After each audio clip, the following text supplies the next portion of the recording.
Bonjour! Non pas bienvenue à l'atelier librairie, le livre voyageur, mais bienvenue à Nice et nous sommes le 7 mai 2023. Je suis confortablement installé sur la terrasse du fils aîné de Fabienne. Nous sommes dans un très beau quartier de Nice, un quartier populaire en fait de Nice et je suis environné de bougainvilliers, de figuiers, de citronniers, de pamplemoussiers, d'orangers et d'oliviers et ici, ce que je vous montre, c'est un pampelonneau. Alors, c'est assez extraordinaire d'être environné par un tel univers de lumière, de poésie, d'odeurs multiples. On comprend sans peine que et Matisse et Nietzsche y aient trouvé une sorte de légèreté dans l'air, leur permettant de retrouver le sens de la couleur, le sens de la lumière et même de se libérer d'une certaine manière des entraves du corps. Je ne sais pas si on me voit bien, sans doute la le je vois qu'il y a des jeux de lumière et d'ombre qui apparaissent sur mon visage, de plus en plus reposé. Aujourd'hui, je vais quand même vous parler d'un auteur et d'un livre. Je suis rendu à environ près de la moitié du livre. C'est un livre absolument exceptionnel. Exceptionnel, bouleversant, dérangeant, presque irrecevable par maints aspects. C'est un livre neuf, en fait. En fait, ça serait pour moi la définition d'un livre important. C'est que c'est un livre qui bouscule nos codes, qui comme ça, petits ajustements à faire. Bon, alors c'est ça, j'aurais envie de dire. C'est quoi un vrai livre? Eh bien, un vrai livre, c'est quelque chose qu'on ne pouvait pas imaginer avant son apparition. Certains livres sont si convenus, sont tellement formatés qu'on se demande même pourquoi il existe. Mais avant d'arriver à ce livre de Paul B. Preciado, Dysphoria Mundi, je vais vous en dire un certain nombre de choses, mais je n'ai pas eu la présence d'esprit de relever les passages qui m'ont le plus bouleversé. Alors, ce que je me propose de faire, c'est de le lire une première fois et de le relire une deuxième fois dès que je l'ai terminé, afin de procéder à des prélèvements de texte. J'aurais envie de dire de presque à des greffes d'esprit, en fait, de prélever des fragments de texte et de les greffer à votre esprit et au mien, tant certaines de ces assertions viennent bouleverser et même transformer notre esprit. Mais ce qui a rendu possible une telle capacité d'aller au-devant de textes qui, a priori, ne pouvaient pas me convenir, physiquement, j'entends, eh bien, c'est la mort de ce grand maître de lecture hier, non, avant-hier, le 5 mai, la mort de Philippe Solers.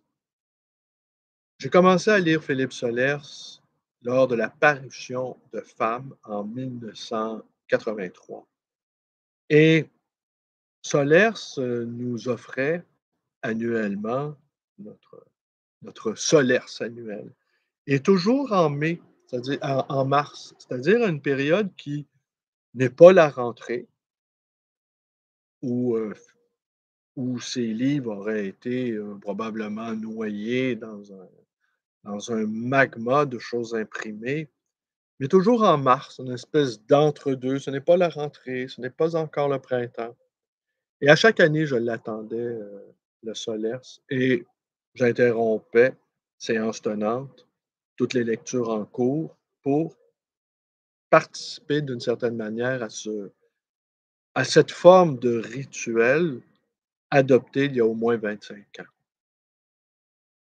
Je savais bien que Solers, né en 1936, finirait bien par mourir et d'ailleurs, cette année, dès février, je vérifiais pour savoir à quel moment paraîtrait le Solers nouveau et j'ai constaté qu'il n'y avait pas de Solers, annoncé pour la première fois depuis des décennies. J'en ai conclu, non pas hâtivement vu la suite des choses, qu'il était très certainement malade ou peut-être même, chose inimaginable, trop vieux pour écrire et j'ai constaté sur ma page Facebook et sur ma page Facebook que nombreux, étaient les admirateurs de Solers et beaucoup contris, chagrinés par son décès et Solers a été l'archi-lecteur et j'aurais envie de dire le véritable écrivain. C'est celui qui donne à penser, donne à lire, donne à jouir aussi, mais qui offre des pistes de lecture. Le grand auteur, la grande autrice ne nous donne pas que ses textes, elle nous ouvre à une plus vaste bibliothèque et certains livres sont en eux-mêmes, sont en soi des bibliothèques. Ce sont des livres bibliothèques, ce sont des livres séminales, ce sont des livres qui appellent à d'autres livres. Alors donc, 40 ans de fréquentation d'un esprit qui allait dans toutes les directions, qui pouvait nous parler avec brio de Sade et de Saint-Augustin, qui pouvait faire tenir ensemble des choses qui ne tiennent pas ensemble. J'aurais envie de dire, pour pouvoir me glisser sur le sujet suivant, qu'au fond, d'une certaine manière, Philippe Solers, c'était un translittéraire et qu'il avait fait de moi un lecteur idéologue. C'est-à-dire que je ne lisais pas les choses en fonction de l'appartenance à l'une ou l'autre des familles politiques, comme je le vois trop souvent chez beaucoup d'auteurs. Alors alors oui, formé par son exemple, à aller lire des choses qui, a priori, ne m'auraient pas convaincu, j'ai fini par, devenir une sorte de non pas de supra-lecteur, n'exagérons pas, mais d'omni-lecteur. Je lisais et je lis de tout. Et Paul B. Preciado, dire un petit mot sur lui. C'est un homme trans, même s'il refuse cette définition. Autrement dit, il est né fille et elle s'appelait Béatrice, je pense. Et elle est née fille, elle est née en Espagne et elle a eu une sorte de révélation au début des années 80, à l'entrée de l'adolescence, lorsque lorsque l'épidémie, si je peux dire, la première épidémie médiatique, nous dit-il, nous dit-elle, nous dit-elle, voilà, heu, la première épidémie médiatique qui était celle du sida et le syndrome de déficience acquise, qui n'est pas une maladie, mais qui est en fait un syndrome. Et ce syndrome-là est devenu le corps social de tous les laissés pour compte, de toutes les formes de minorités. Les femmes pauvres africaines, les homosexuels, les, heu, les junkies, les pauvres, de tout moyen et c'est des pauvres de tous les sens, en fait, parce qu'on n'est pas que pauvre de manière financière. Et donc elle était gamine à l'entrée de l'adolescence. Elle a entendu et vu un reportage à la télé, elle nous dit que qu'elle souhaitait toujours que la télévision soit ouverte lors des repas familiaux, car elle n'avait rien à dire à ses parents et vraisemblablement ses parents n'avaient rien non plus à dire à elle. Et ce reportage était absolument épouvantable parce qu'on y voyait les premiers ravages que faisait ce syndrome sur le corps, maladies diverses, diverses et elle s'est sentie lors de lors de ce programme télévisé qu'elle a écouté dans la cuisine de ses parents, elle a compris qu'au fond, elle était à la fois, homme et femme, qu'elle était à la fois dotée d'un esprit masculin, je mets tout ça entre guillemets, et que peut-être même elle était peut-être attirée d'une certaine manière vers les garçons. Alors ça a été son premier choc et aussi ce qui a été un choc, pour elle, c'était de constater que son père était d'une certaine manière un fasciste. L'extrême dureté des propos contre les homosexuels vus comme des dégénérés et qui étaient pour, contaminer tout le corps social.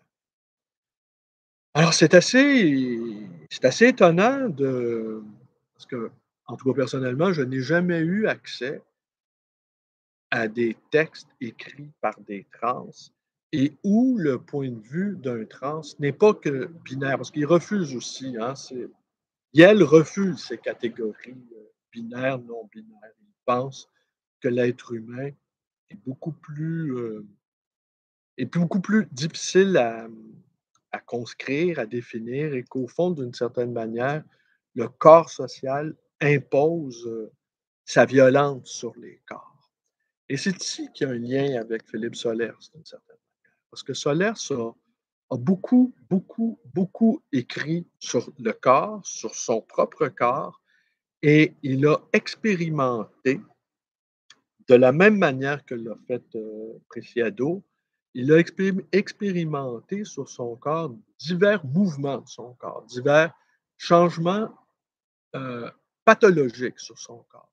Dans le cas de Solers, par, l'usage, de drogue, les années 70 entre autres. Il a écrit certains de ses livres dont les titres sont plutôt évocateurs, comme H, ça m'apparaît, heu, ça m'apparaît sans appel et tandis que Preciado, pour, user de son corps comme d'une sorte de laboratoire, il a eu recours à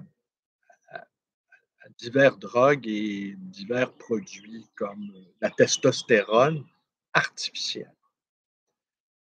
Alors ce livre qui commence par une sorte de non pas de déclaration de guerre, mais comme une, une déclaration intempestive à quel point Yel est hors norme, qu'il est presque d'une certaine manière un scandale pour cette société hétéro-normée, où même où même les gays, j'aurais envie de dire, sont devenus des hétéros comme les autres, avec, cette normalisation. J'ai souvent dit en boutade qu'un Pasolini ou un Fassbinder aurait sans doute refusé le mariage gay, jugeant que c'était une manière d'être hétéro-normatisé. Bon, alors, revenons à Dysphoria Mundi.